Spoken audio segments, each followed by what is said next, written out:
Hey guys, it's Drew here. Just working on the hurricane recovery effort here. This is my house. I don't usually live like that. Yeah, it's a little messy sometimes, but the floors I'm working on. I got fans going, trying to dry out the floors, and I got still tear up the carpet. But I've been staying here. I didn't have a ton of mildew, knock on wood, yet, and I was able to go to Walmart and get some bread, and I brought some food with me from Raleigh from when I evacuated.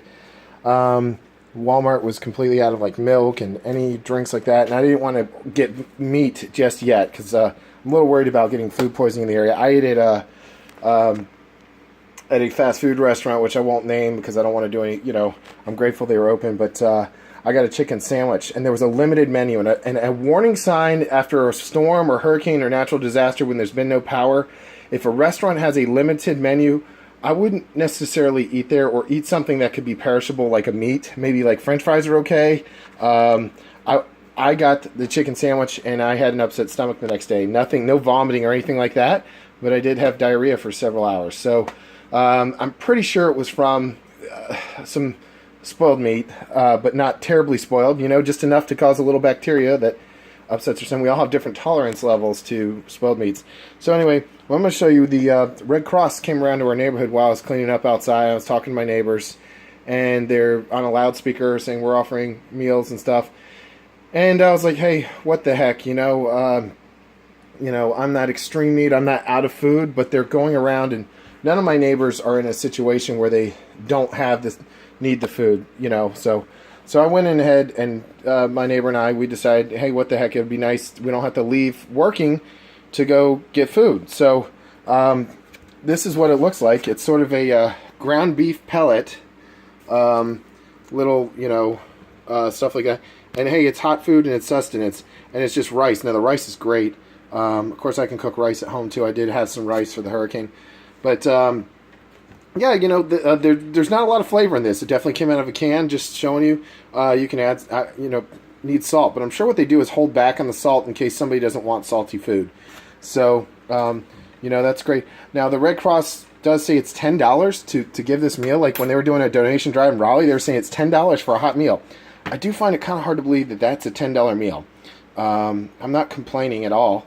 But I'm guessing they're including maybe the gas to drive the truck around. That's probably what it is, because they're literally, I didn't know, I thought they set up a camp. They're actually driving a little van around that has hot food containers in it, and they're scooping you the hot food straight.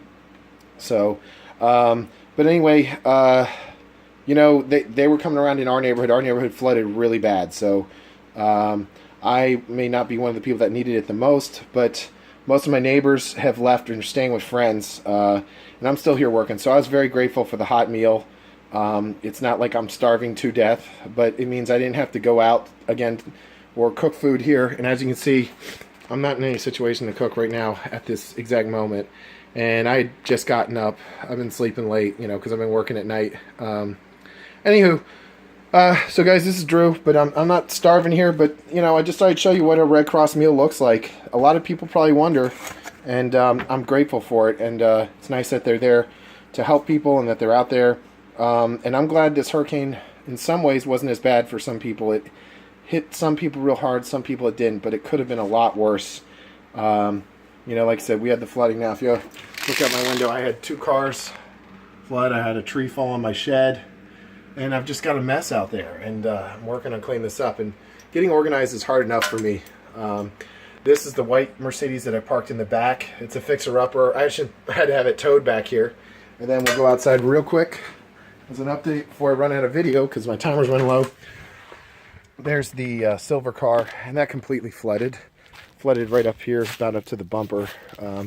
So it's draining out pretty well. I took all the mats out. And then the Dodge Avenger over there, that completely flooded out. I mean, that was over the roof.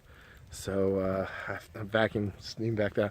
PT Cruiser came out okay because I left that downtown, and the Chevy Tahoe I took back to Raleigh with me, so airing it out.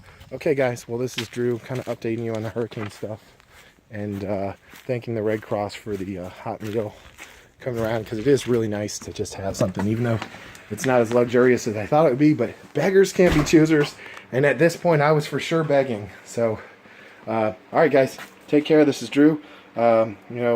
Subscribe and give me a thumbs up if you're a regular subscriber. Thanks.